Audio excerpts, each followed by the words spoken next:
Online sex scandals, the proliferation of nude videos or sex tapes, collective sex scenes recorded and shared on social media platforms have dominated public discussions in Cameroon in recent weeks. Who is responsible and why? We are also asking why moral values are sidelined by men and women who drive such scenes from private consumption to the public square. How can families be protected, and how can communities protect their children? These and more will be discussed on today's edition of Press Hour on CRTV. I am Moki Edwin Kinzeka in Yaoundé, and our guests are Emily Miki, gender activist and child protection officer working with the Dennis Miki Foundation in Limbe in the Southwest region. Madam, you're welcome to the show. Thank you, Edwin. We also have Ebenezer Kanga, who is senior journalist with CRTV. Ebenezer, you're welcome to the show. Thanks, Edwin. It's a great pleasure to be on the set today. And we have Nelson Tawe, who I don't need to introduce. He's known by so many people out here. Information technologies. Nelson, you're welcome to the show. Thank you very much, Edwin. Thank you. It's a pleasure to be here once more. To set the ball rolling, let's meet Emanuela Vemnyoy, who has a summary of what newspapers reported during the week.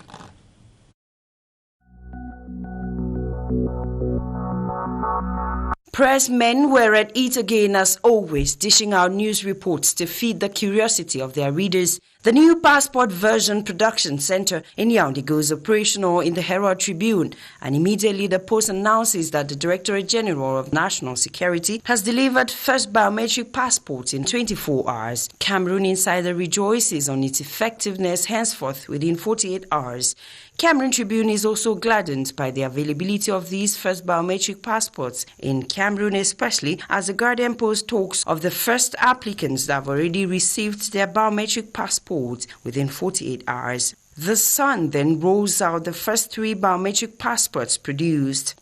Land issues in Cameroon then come under spotlight. Land grabbers are said to be in trouble as National Assembly convenes special session on land matters in the Star. As trade-off, parliamentarians demand reform of the 1974 Land Act in Cameroon Insider. Cameroon Tribune gives reasons why this change is important, saying lots of ills are plaguing the sector like land grabbing at the detriment of locals, exclusion of socially vulnerable persons from land matters and conflicts. Then Minister sweats in Parliament as MPs decry alarming land disputes in the Guardian Post. And MPs maintain ABIEC should decentralize land litigation management in the Sun. The new National Communication Council president then chairs first session in Yaoundé in the Reporter and vows to educate, sensitize and sanction in the Post newspaper. And with no waste of time, Team Joe starts tough in Cameroon Insider, sanctions 3 journalists for unethical practices in the Post Weekender, what he was charged to tackle during his installation in the Star, especially as the NCC chair says the state is working to give the council full authority in Cameroon Tribune, just when newspaper publishers are told to respect law on deposit of copies in the Eden. At a time COVID-19 vaccination is described as a do-or-die act in Cameroon Insider, mass vaccination against the killer disease begins in Cameroon Tribune before auditors condemn the 1 billion CFA francs wastage on hastily dismantled treatment centers of COVID in the Post newspaper. Obscene videos on social media, a damaging phenomenon, is reported in Cameroon Tribune just when crises in the northwest and southwest regions continue to make victims. Suspected Amber fighters kill GC examiner and a Nigerian woman in Kumba in the Guardian Post. Angry mob reportedly destroys security checkpoint for killing civilian in Bamenda in the Star. And immediately Defense Minister reacts to killing of civilian in Bamenda, associates him with separatists in the Herald Tribune. But irate population confronts military over killing of civilian in the Guardian Post. Just when rights groups call for international action against human rights violation in Cameroon in the Eden, the security situation of the Northwest and Southwest is explained to La Francophonie in the Post. Before ex-Amba General accuses military of plotting to eliminate him in the Guardian Post and threatens to expose top officials using the conflict to enrich themselves. And diaspora Ambazonian warlord Ebenezer Kwanga resigns in the Herald Tribune. Let's now end our press review with this report in the Star newspaper on the statistics of 10 most indebted African countries to China, with Angola topping the list according to the 2020 International Debt Statistics produced by the World Bank Group. Cameroon is ranked 7th with about $5.5 billion owed to China. As the Star puts it, it was, however, revealed that recent talks are ongoing for China to cancel the debt Cameroon owes. But until then, the debt of $5.5 billion Cameroon owes to China stands. Until I come your way again, this is your Hour with the Press.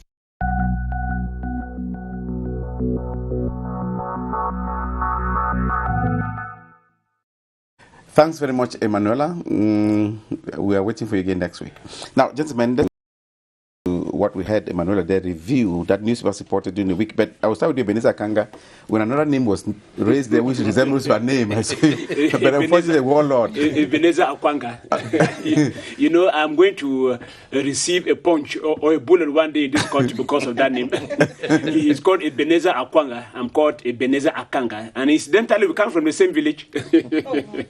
Yes, we come from the same village from Bichati in the Wabane subdivision. Do you know him personally? Yes, very, very personally. I'm happy to hear that he has resigned. I hope he's becoming less radical this time around. He's coming back to his right senses, because he has been a thorn to the flesh of this country. With the news that he has resigned, I hope he's coming back to his right senses. Mm-hmm. That's one issue. What are the other issues that? The other issue that caught my attention was the biometric passports, which are issued within 48 hours. You know, the mafia that used to surround the production and issuing of a passport in this country, the corruption that used to go with it, and the difficulties Cameroonians had obtaining passports. Now, we are told that with biometric passports, in just 48 hours, you get your passport. The only wish I have is that this should last. It should not only be done the very first day and then next week, next month, people start facing the same difficulties. Let it last. We pray that it should last. But if not, it's a very good thing. And Madam, you also followed Emanuela there. Yes, I quite followed Emanuela, and one thing that actually caught my attention was the land disputes, the land grabbers issues, because I'm actually facing that challenge in Limbe right now. Limbe is a town where there's a lot of land dispute cases. You mean as it was discussed at the National Assembly?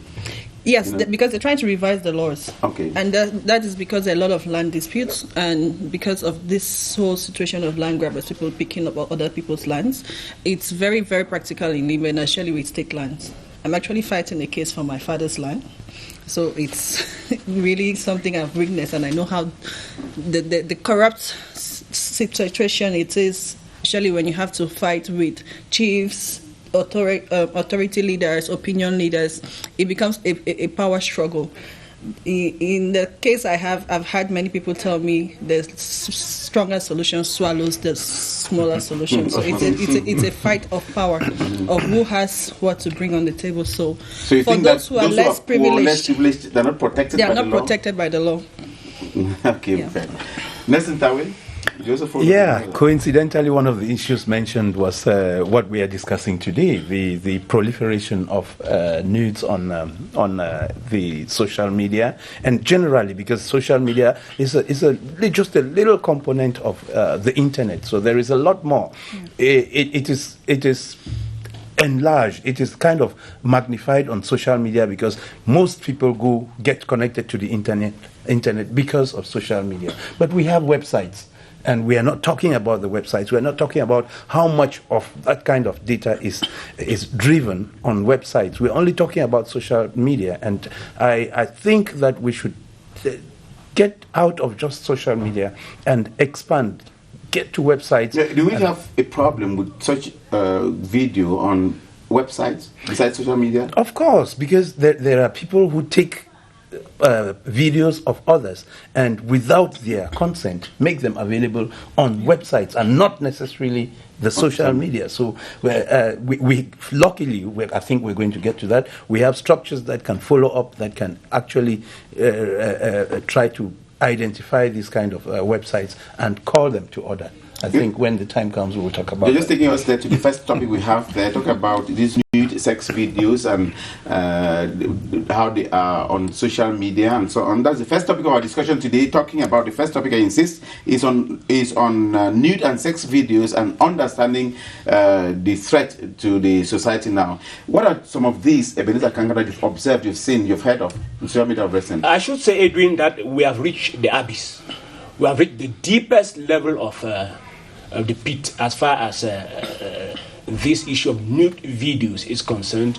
It's becoming very, very disturbing, and it shows the level of decadence of our society. It's extremely embarrassing and difficult to understand what is happening to Cameroonians. Why will people be posting nude videos, sex videos on social media? It's very, very embarrassing, I did say, and we saw that of some students of government bilingual high school Kribi, and then we had that of one of the colleagues in Douala, and then one very, very embarrassing one was that of a lady who was caught after stealing a telephone in the Komkana neighborhood in Yaoundé. She was stripped naked, filmed, and posted on the social media. It's very difficult to explain why people will do that type of thing. And then we have this one of collective sex, which came from Douala. It's real madness that is going on the social media. Yeah, madam, you've observed also, what are some of these things you've seen that we should share for people to understand that this type of practices are not good? I will want to continue with what he just said, because there's also that which is done by intimate sex partners, like boyfriends, girlfriends, sex relationship partners, people who are in relationships. They use it to blackmail their friends or their ex or those whom they were in previous relationships with. And that's a situation too that is gender-based violence, because it's online sexual harassment. We have seen cases of young girls sending out nudes of their boyfriends because they had issues or they were quarreling. We have seen issues of boys sending out nudes of their friends or girlfriends because of those kind of issues. We also have situations of hackers hacking into people's phones.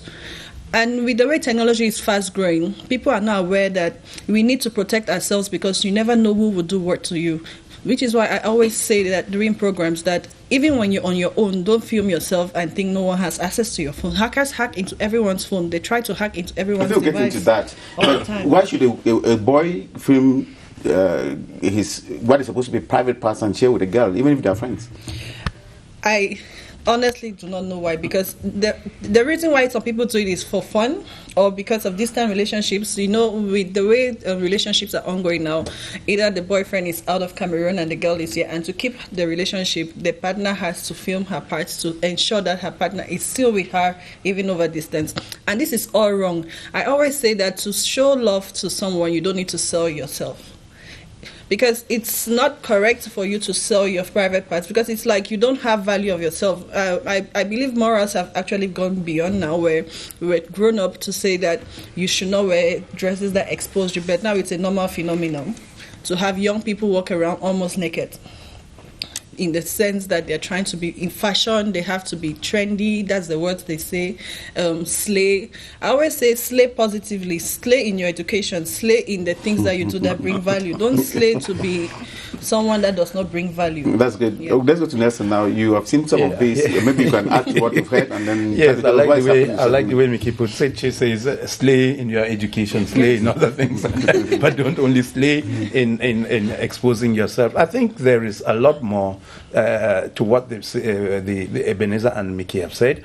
We have examples that abound in schools, and the children actually, what they do is they try to get into an unhealthy competition. One, parents who buy expensive equipment for their students, for their children who are in schools. Of course, they hide these equipments, and by the time they sit in little groups, they start using them, and they start by, what is the resolution of your camera? I have a high resolution. I have a quad cam. I have this. I have that. I have a high resolution. So and then before you know it, they start getting into filming themselves, and we get to that. So there are lots of examples of such things which have gone really, really astray. And I was just going to say that besides the schools, we have even individuals who do that.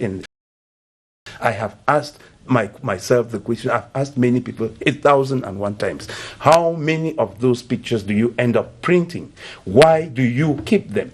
You end up, when your phone or your handheld equipment is saturated, you start deleting them. So actually they end up not serving you. Listen, one day when you lose your phone, it is not only for hackers. To hackers, as Mickey said, it also has to do with losing your equipment. You can drop it anywhere. You don't know who picks it. You can get into a cyber cafe, send your pictures. You don't know, without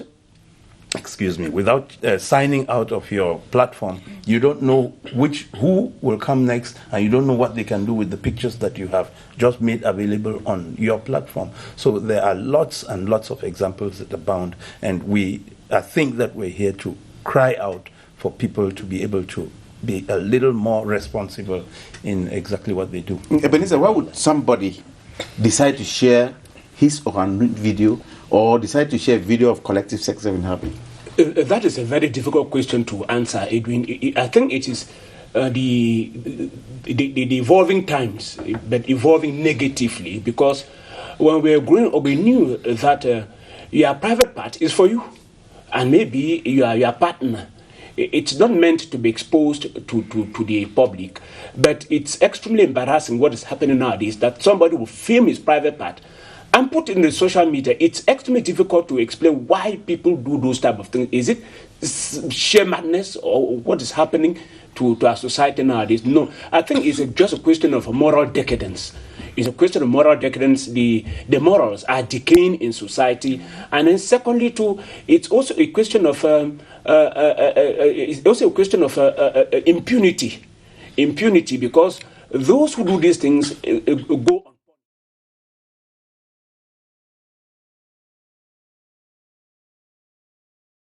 sanctions for those who do those type of things, but because they are not punished, they think they can continue doing it.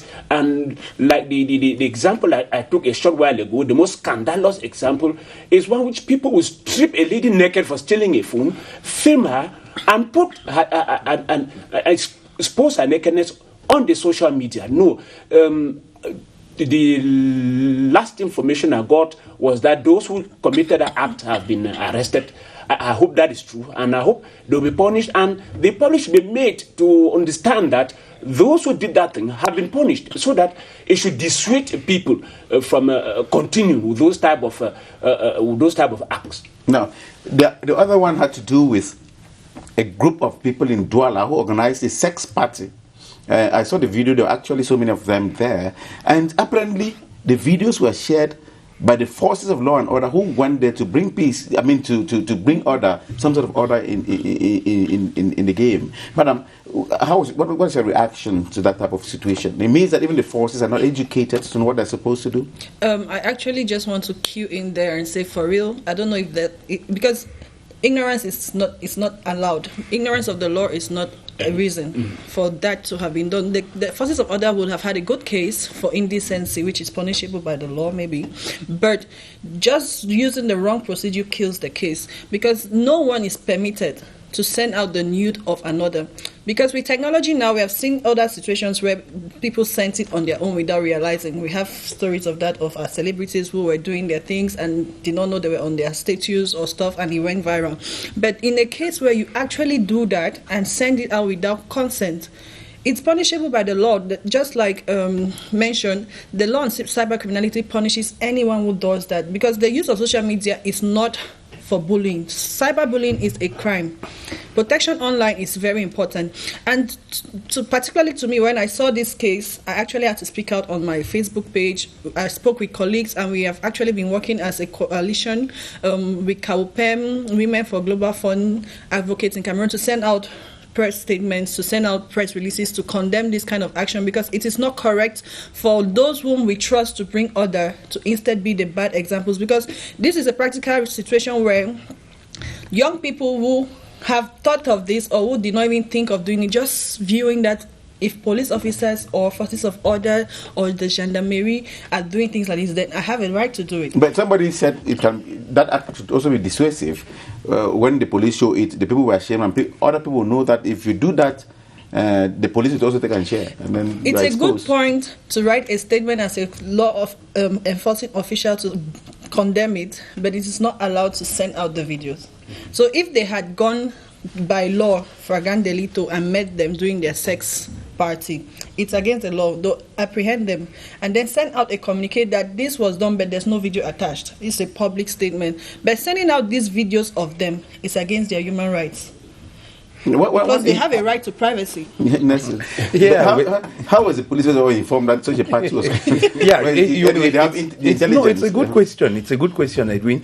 They have all sorts of techniques and looking for information, trying to infiltrate in order to see exactly what is happening, which is good. But they spoiled it, as Madam said, they spoiled their case by sending, and it comes back to what I was saying. There is a very, very high rate of illiteracy, ICT illiteracy in our community. I'm not trying to run down our forces of law and order, but if you look at the high leveled ones, maybe they're informed.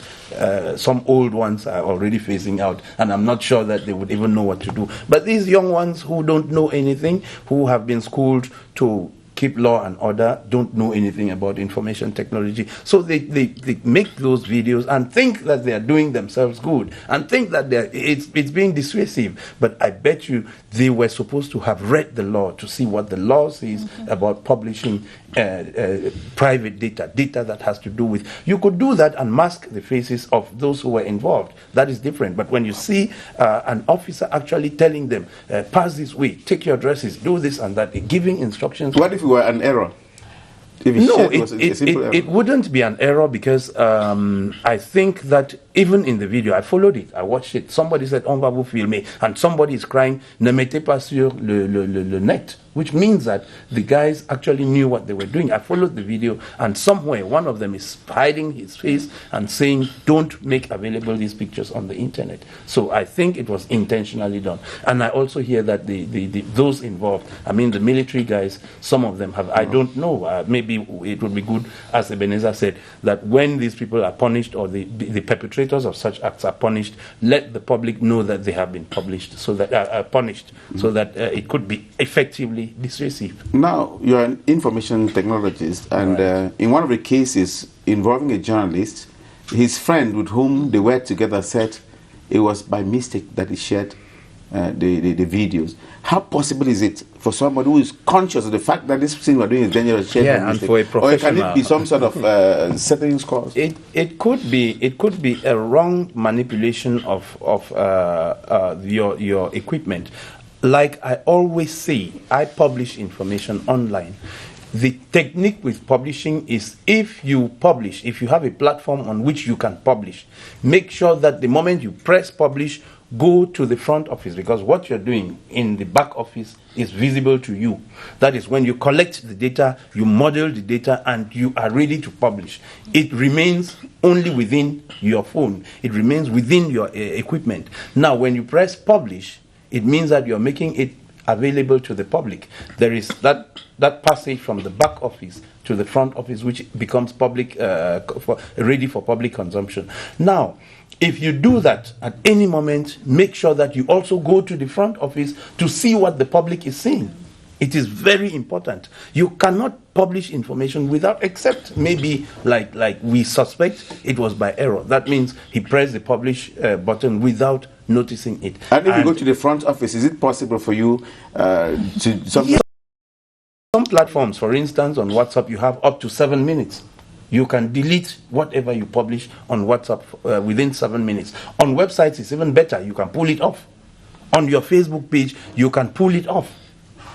But the problem now is that the information goes really, really fast, because there are people who do screen captures, you remember that we have been victims of that at some point. Mm-hmm. People do screen captures of publications and then they start sharing them, which means that you no longer would be able to kill the story. But it is possible to take it off your website. We shall get to the solutions, but let's look at the consequences of this type of act to individuals, to communities, and to the image of a nation, Ebenezer. The consequences are very, very grave.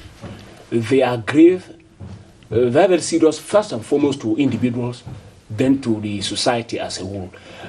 First, to individuals. It kills the morals of individuals. In fact, it helps to bring down morals of individuals. It helps to, they go a long way to show the level of decay of our society. And then another consequence, and a very serious one, is that children who watch these things tend to imitate them.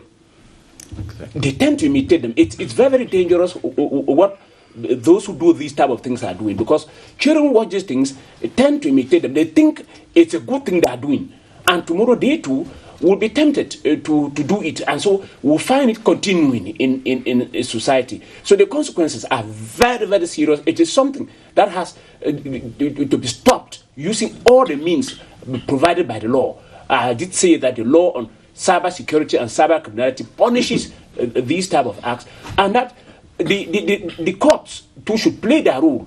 The magistrates and the judges should not only wait for people to come and to sue. They should also pick up some of these things when they are reported in the newspapers. I can't understand why our own judges see this type of things and nobody reacts. Everybody says, no, our judges should be able to pick up some of these things, even when nobody has sued. They should be able to pick up some of these things and try them in court, sentence them, make the sanctions known to the public, so that we should correct our society. Serious then. Maybe the judges are taking action without making it public. So let's assume that something is being done. So what can be the consequences, Millie, making for our society?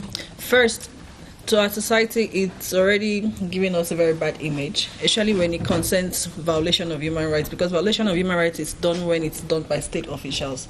And take, for instance, forces of orders as state officials. And when that is done, it means that our law or our systems are not properly strong. That's an indication. At the level of the local community, the youths, the children we are bringing up, they get to hear all these conversations. When we sit and do this, they see them. Already it's a bad image. Growing up knowing that this can happen or this can be done already gives us a very wrong vision for our tomorrow.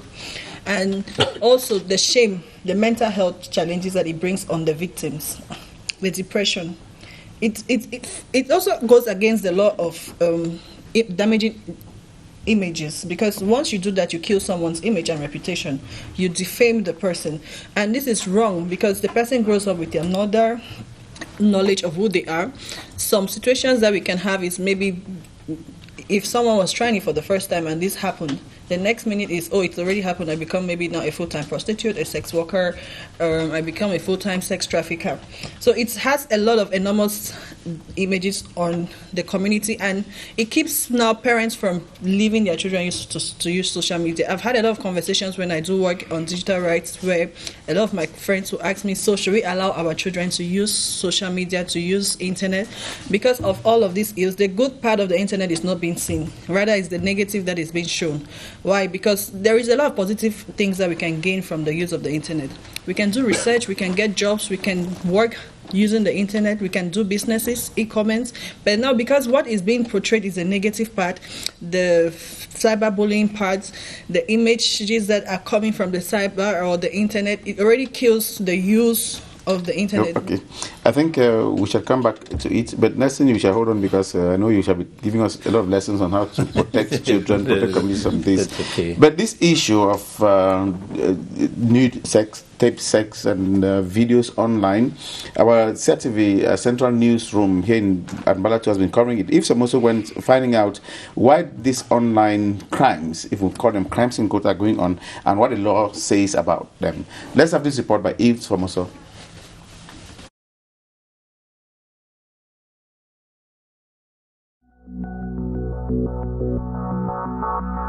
A flourishing string of sex tapes on the horny corners of internet have lips curled in disgust.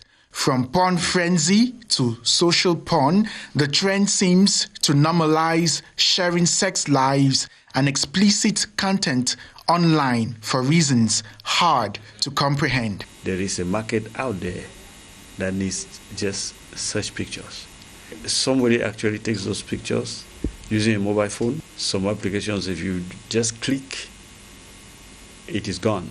And some other people do it actually to prove a case. Probably he has been abused somewhere for not being sexually active. The line between porn and social media is beginning to blur. Porn revenge and sextortion falls in picture. We used to take pleasure watching pornographic films or playing pornography, but it's not readily available now. It's like a new culture that is developing around that. Cameroon's penal code punishes public indecency and publication of obscene images in Section 265. We talk about public indecency. The law makes provision for 15 days to 2 years imprisonment, 10,000 francs to 200,000 francs. In the presence of a minor, it is double. Society's moral is questioned here. Much more those who post their stinky beat tango online. In between morality and law, there is a fine thread of social responsibility.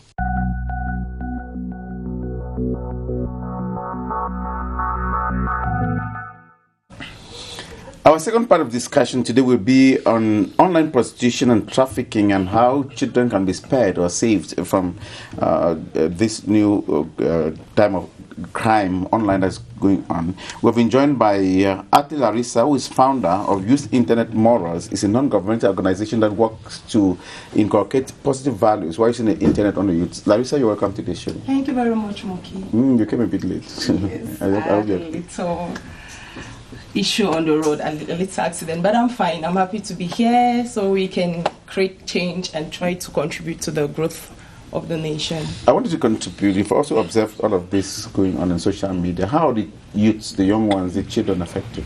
Okay, this is a very crucial issue because our vision as Youth Internet and Morals, we have a vision to educate the youth and the teenagers on the dangers of networking sites, all the dangers, pornography, online sexual harassment, scamming, cyberbullying, and how to avoid negative peer influence while directing them to national and international job opportunities and career opportunities. So that's the vision.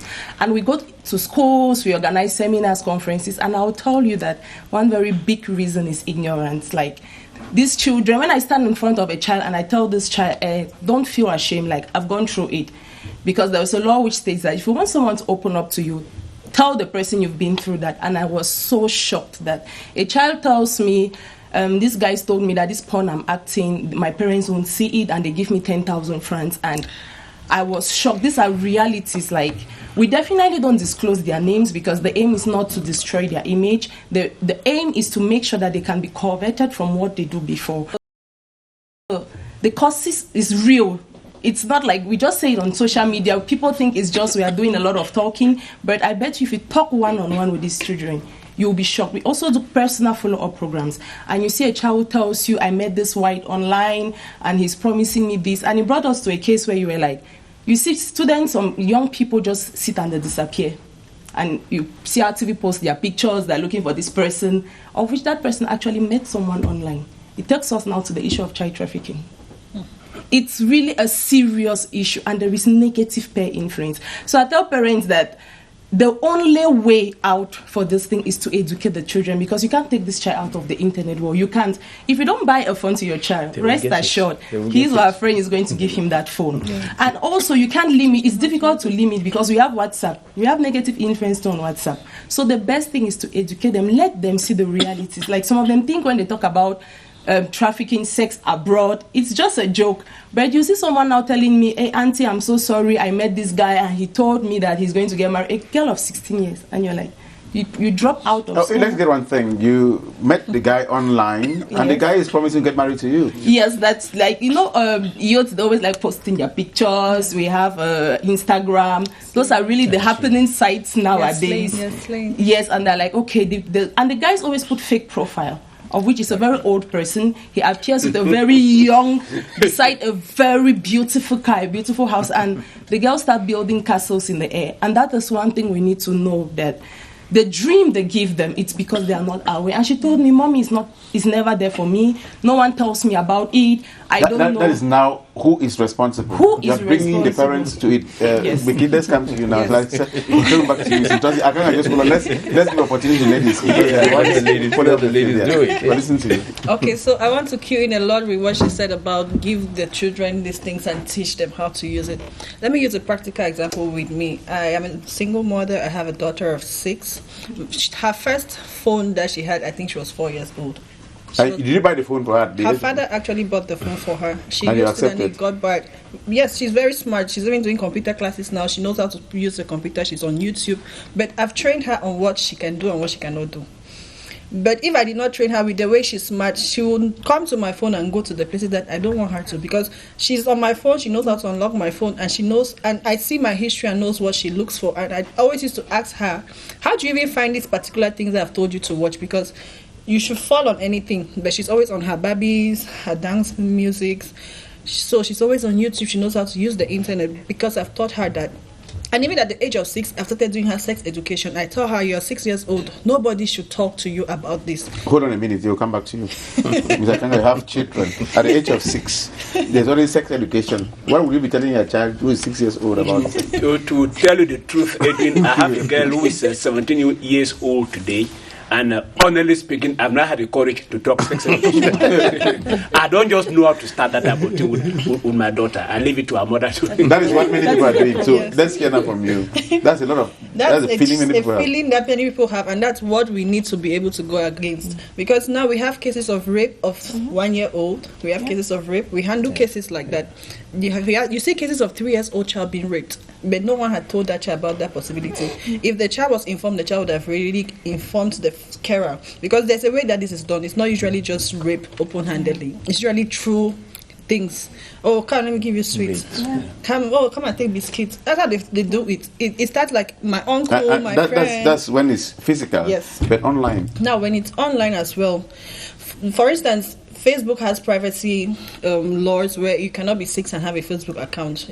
So there's an age limit to own those accounts. But when it gets to online platforms, just like she said about building castles. Listen, you cannot be 6 and own a Facebook account. You're Is right. there someone to verify? Do you give a copy of a Exactly. That is where the problem is. That is where the problem is, because as an individual, as a user, you can sit. The guy with the control mechanisms do not have a kind of a technique to measure your age. So I can declare that I'm 25, even though I am 6, and I still get away with it. So how would you, the parents who are blamed now, how would you be protecting your child? Are there some sites you can prohibit your children on? I don't know. And if you did, how would you follow up to see that it is not? There is parental control. There are parental control mechanisms on all of these platforms. Sometimes Facebook is very, very smart. It has what they call bots.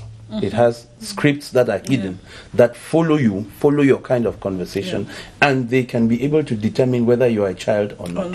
And they can also determine whether there is harassment from the other side.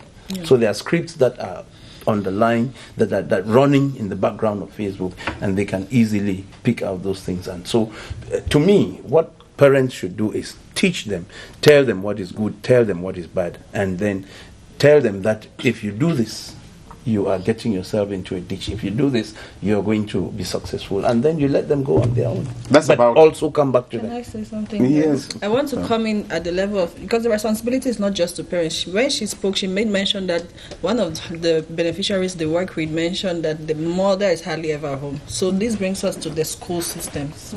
Sex I was coming to education. this. So what should communities be doing, and what should the schools be doing? Let me start with you, Larissa, since you Okay, this is what I was just trying to say, that everyone has a role to play. Because I remember once we were on a program here, and we had a program with Moke, and we were like, the youths are drifting. Who is to be blamed? People keep pointing hands. Parents, yes, parents are the ones who input the foundation. Later on, we have society, we have social media, we have everybody. Whatever thing you input on the internet, you need to make sure it's there to build. And that's why we have our slogan on our page. We say, if what you post does not build, let it not destroy. That's our slogan. Because we've understood that it's it's something we need to do it together.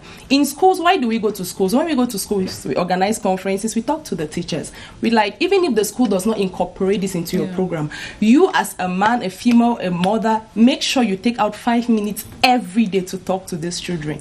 And there is one thing she spoke about, a 6-year-old girl. We have a nasty habit of telling a child, your breast is, your vagina, for example, is your Zizi or Toto. And I'm like, are you serious?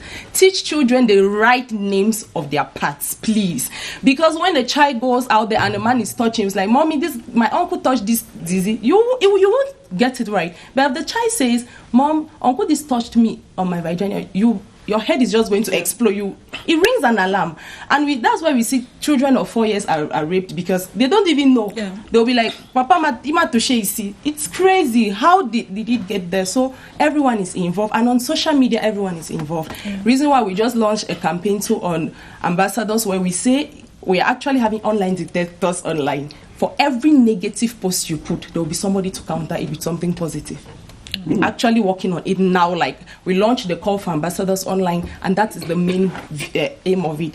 Anything you post, be it you're criticizing the president, anyone, we don't attack you, we don't insult you, but we communicate. They should be able to come under a post like this, videos online. So what I do personally is I always have my time for search online, and if I see anything negative, I tell people, I educate. That's the little, you think it's small, but a teenager who is on that page, who falls on it, reading all the negative, should be able to pick yours, which is positive. Okay. Legislation, do we have, I followed a lawyer there saying that 2 months to 2 years imprisonment, fine of 150,000. What do you think about Ebenezer? No, I think I would have said that the sanction is too minimal. But let us at least implement what is available now. I think the magnitude of this thing is such that the sanctions need to be harder to dissuade people from carrying on this type of acts. People should feel like if you commit this act, you pay for it dearly, and once you pay for it, you never want to that type of situation again. So legislation should be made to be tougher, and it should be applied very, very vigorously. If not, we'll find ourselves in a situation like when embezzlement started in this country. We're not punishing until we find ourselves where we are today. If we don't hit the hand on the table right now, it's going to go completely off, and it's already off. It's already off. But there's one issue here. When a child complains that he is having an affair, a man in Europe, a man claiming to be there, a rich man is discussing, there's some parents who think that no, I should have my own wife in the family. And they either encourage the children to go about. They are hoping that the man who is there abroad would maybe one day send him some money. It's poverty. The bottom line of this is poverty, because he thinks that if his daughter has somebody who's out there, that person may one day send him some money, may one day send him a car, may one day send him money to build a house. So and that what he says is actually very correct, because it's true there is low economic growth. I don't know, people are facing, that's the situation, but I don't want us to focalize on it as a reason, because if we keep, I always tell people, we keep, it is like that, it is like this. We are trying to build our economy, but what are we going to do? Are we just going to let it? And Saya said he can't speak to his children about this. I understand it's a different generation. That's the fact about it. But parents really have to do it. I tell people, Yim can't go to every school. It's really tough. Like, we go to schools. This year we've attended organized conferences to 15 schools, and it's not easy. We need parents at home. As I'm singing it, I come every day. You in the house.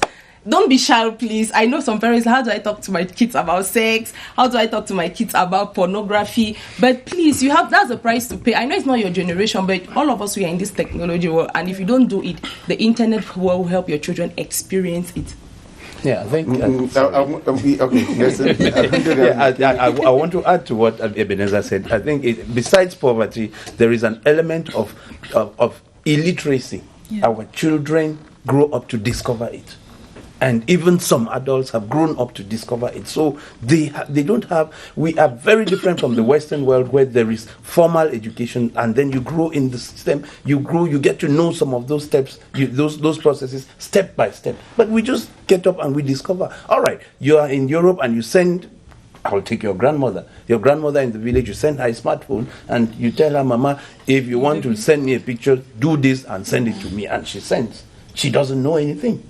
The grandmother does that. The grandchild is there in the house. You don't know when the grandchild will discover Facebook. You don't know when the grandchild will start doing those pictures and sending to whoever. So because we lack education, then the problem begins to get amplified. So I think that education in the field of ICTs, and I commend lots of these schools which are already implementing training in information and communication technology. I understand there are structures in Cameroon that are supposed to bring order into this. How are they functioning? Exactly. Antique. If you go to Antique, I want to salute the Director General of Antique. If you go to Antique, you will see the installations they have are enormous. They have computers. They have applications that track the use, even for hackers and things like that. They have all of those. So even those who use the internet irregularly, they have records of all of those things. And I would come back to what Ebenezer said.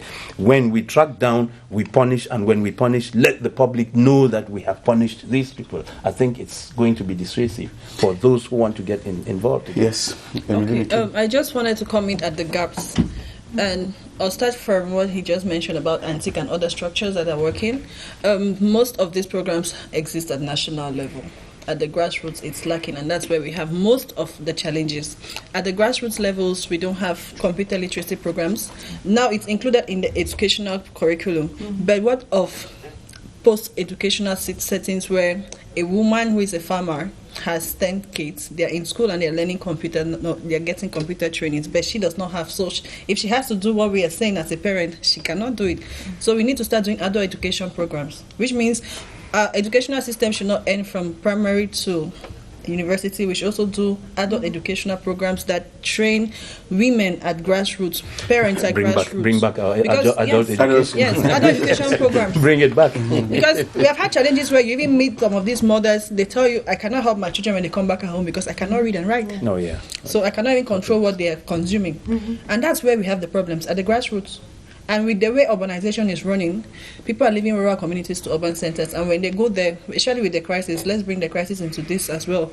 As they move out as IDPs and learn these new systems without previous exposure, it's wild. Oh, I just came to Limbe from the bushes or from the places and all of that. And you see this technology. Oh, I have a small phone. The first guy you meet says, sends me NUDE, and he sends you 10,000, 15,000. And this whole phenomenon of bush falling, in quotes. Why do you say in quotes? Because, no, why I say in quotes is because it's a way we call it bush falling. Europe. Yes, there are some more here who are in the bush. That's why I say in quotes. Yes, because we have also grown in communities where traveling abroad is already succeeding, or having a boyfriend abroad is succeeding. Like, because this is also very prominent in university milieux, and most of those who do it in university milieux are doing sex trafficking online prostitution for finances, university students. It's happening. Oh, my boyfriend is in America and you are the slay girl, you are the most beautiful because you get money, and you do all of these videos. When the relationship gets bad, your nudes are sent out. So it's a very wrong circle. That is, I don't know how to say it, but there's a lot and it's a vicious lot to cycle. be done. A very big vicious We have cycle. barely 6 minutes to be together. I want us to start concluding. I will start with you, Larissa. Larissa, what should be done to protect the children now? Okay. I mean, you have spoken about education, you have spoken about legislation. What else should be done at home? Okay, at home, what they really need to do is control. I'll quote a very short example. I had the opportunity to travel to Egypt, and I realized something. There are some websites that their government has actually regulated it, like, because it's an Arab country. I don't know if it's because of their religion, they have their kind of culture. And I think if our government could lay more emphasis on that, because honestly, I don't know if they really see what is on Facebook and what is happening. Yes, the people miss out freedom of expression to write. You should know that where your right end, mine begins. That is one thing that people don't even know about. You think because you have the right, you can stand up on Facebook and say everything. I think we should really follow up. Like, if you go to Facebook, there are some things you shouldn't even access, even if you search. I don't know if we're getting it. There is a possibility that you can take, like, research nude pictures of maybe this, and they don't give you.